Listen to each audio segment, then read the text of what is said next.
بسم اللہ الرحمن الرحیم۔ آج ہم فاتح سمنات سلطان محمود غزنوی کے عدل و انصاف کا ایک ایسا واقعہ ذکر کریں گے جسے سن کر آپ کے رونگٹے کھڑے ہو جائیں گے اور ایمان تازہ ہو جائے گا۔ کہا جاتا ہے کہ ایک دن ایک شخص بادشاہ محمود کے دربار میں انصاف حاصل کرنے کے لیے حاضر ہوا۔ جب بادشاہ اس کی طرف متوجہ ہوا تو اس شخص نے عرض کیا کہ بادشاہ سلامت، میری شکایت ایسی نہیں ہے کہ میں اسے سر دربار سب لوگوں کے سامنے بیان کر دوں۔ بادشاہ فوراً اٹھا اور اسے تنہائی میں لے جا کر اس کا مسئلہ پوچھا۔ اس شخص نے روتے ہوئے فریاد کی کہ بادشاہ سلامت، آپ کا بھانجا ایک عرصے سے رات کو مسلح ہو کر میرے گھر آتا ہے، مجھے کوڑے مار مار کر باہر نکال دیتا ہے اور پھر خود تمام رات میری بیوی کے ساتھ ہم بستری کرتا ہے۔ میں نے علاقے کے امیر کو اپنا حال سنایا، لیکن کسی کو میری حالت پر رحم نہیں آیا اور کسی کو یہ جرأت ہی نہیں ہوئی کہ وہ آپ سے میری یہ بات بیان کرتا۔ میں جب ان امراء اور گورنر سے مایوس ہوا تو میں نے آپ کے دربار کے دروازے پر آنا شروع کر دیا اور موقع کے انتظار میں رہا کہ کسی طرح آپ سے اپنا حال بیان کر سکوں۔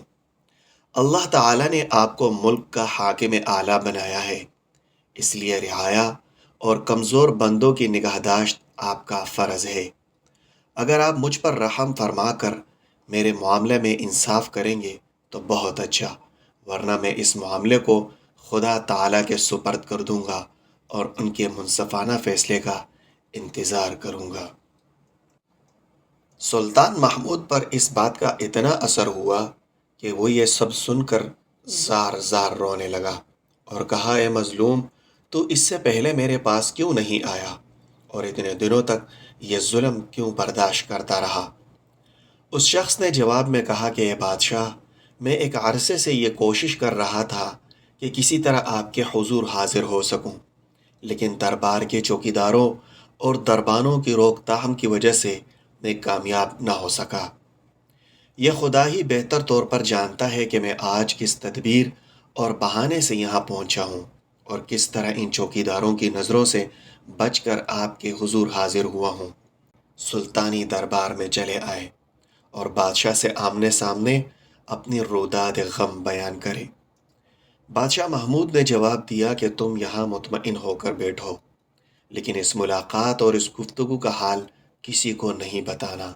اور اب یہ خیال رکھنا کہ جس وقت وہ سفاک اور ظالم تمہارے گھر آئے تو مجھے ضرور اطلاع دینا، میں اسی وقت تمہارے ساتھ انصاف کروں گا اور اس ظالم کو اس کی بدکرداری کی سزا دوں گا۔ اس شخص نے کہا، اے بادشاہ، مجھ جیسے نادار اور غریب شخص کے لیے یہ ناممکن ہے کہ جب چاہوں بلا کسی روک ٹوک کے آپ سے مل سکوں۔ بادشاہ نے فوراً دربانوں کو بلایا اور ان سے اس شخص کی پہچان کروا کر انہیں حکم دیا کہ جس وقت یہ شخص ہمارے دربار میں آنا چاہے اسے بغیر کسی اطلاع اور روک ٹوک کے آنے دیا جائے۔ دربانوں کو رخصت کرنے کے بعد بادشاہ محمود نے اس شخص کو قریب بلایا اور کہا، سنے مظلوم، اگرچہ اب میرے حکم کے بعد یہ لوگ تمہیں روکنے کی جرأت نہیں کریں گے، لیکن پھر بھی احتیاطاً بتا دیتا ہوں کہ اگر کبھی اتفاقاً یہ چوکیدار میری مصروفیت کا بتا کر یا آرام کا عذر کر کے تمہیں روک دے تو تم فلاں جگہ سے چھپ کر چلے آنا اور آہستہ سے مجھے آواز دینا، میں یہ آواز سنتے ہی تمہارے پاس پہنچ جاؤں گا۔ یہ کہہ کر اس شخص کو رخصت کیا اور اس کی آمد کا انتظار کرنے لگا۔ 2 راتیں سکون سے گزری، لیکن تیسری رات پھر بادشاہ محمود کا بھانجا اس شخص کے گھر داخل ہوا اور حسب دستور اسے مار پیٹ کر باہر نکال دیا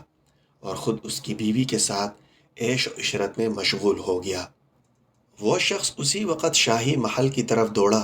اور دربانوں سے کہا کہ بادشاہ کو اس کی آمد کی اطلاع دی جائے، مگر دربانوں نے جواب دیا کہ بادشاہ اس وقت دیوان خانے کے بجائے اپنی آرام گاہ میں ہے، لہٰذا تمہیں وہاں جانے کی اجازت نہیں دی جا سکتی۔ وہ شخص مایوس ہو کر پیچھے ہٹا اور اس جگہ پر پہنچا جس کے بارے میں بادشاہ محمود نے اسے بتا رکھا تھا۔ اس نے آہستہ سے کہا، اے بادشاہ، اس وقت آپ کس کام میں مشغول ہیں؟ سلطان محمود نے جواب دیا، ٹہرو میں آتا ہوں۔ اور تھوڑی ہی دیر بعد بادشاہ باہر آیا اور اس شخص کے ساتھ اس کے گھر پہنچا۔ وہاں جا کر محمود نے اپنی آنکھوں سے دیکھا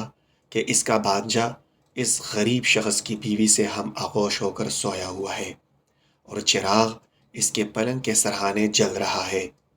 محمود نے چراغ بجھایا اور خنجر سے اس ظالم کا سر تن سے جدا کر دیا۔ پھر اس مظلوم شخص سے کہا، اے بندے خدا، ایک گھونٹ پانی اگر کہیں سے مل سکے تو فوراً لے آؤ تاکہ میں اپنی پیاس بجھا سکوں۔ اس شخص نے فوراً پیالے میں پانی لا کر بادشاہ کی خدمت میں پیش کیا۔ بادشاہ نے پانی پیا، اپنی جگہ سے اٹھا اور اس نادار سے یوں مخاطب ہوا، اے شخص، اب تو اطمینان کے ساتھ آرام کر، میں جاتا ہوں، اور رخصت ہونے لگا۔ لیکن اس شخص نے بادشاہ کا دامن پکڑ کر کہا، اے بادشاہ، تجھے اس خدا کی قسم کہ جس نے تجھے اس عظیم الشان مرتبے پر فائز کیا ہے، تو مجھے یہ بتا، چراغ بجھانے اور سفاک کا سر تن سے جدا کرنے کے فوراً بعد پانی مانگنے اور اس کو پینے کی کیا وجہ ہے؟ بادشاہ محمود نے جواب دیا کہ اے مظلوم شخص، میں نے تجھے ظالم سے نجات دلا دی اور اس کا سر میں اپنے ساتھ لے کے جا رہا ہوں۔ چراغ کو میں نے اس لیے بجھایا تھا کہ کہیں اس کی روشنی میں مجھے اپنے بانجھے کا چہرہ نظر نہ آ جائے اور میں اس پر رحم کا کر انصاف نہ کر سکوں، جبکہ پانی مانگ کر پینے کی وجہ یہ تھی کہ جب سے تو نے مجھے اپنی رویداد غم بیان کی تھی تو اسی وقت سے میں نے یہ عہد کیا تھا کہ جب تک تمہارے ساتھ پورا پورا انصاف نہ ہوگا تب تک میں نہ کچھ کھاؤں گا اور نہ ہی پیوں گا۔ محترم ناظرین، اگرچہ تاریخ میں بادشاہوں کے عدل و انصاف کے بہت سارے قصے لکھے جا چکے ہیں، لیکن ایسا قصہ کسی بادشاہ کے متعلق نہیں ملتا، اور یہ واقعہ تاریخی فرشتہ جلد اول میں مذکور ہے۔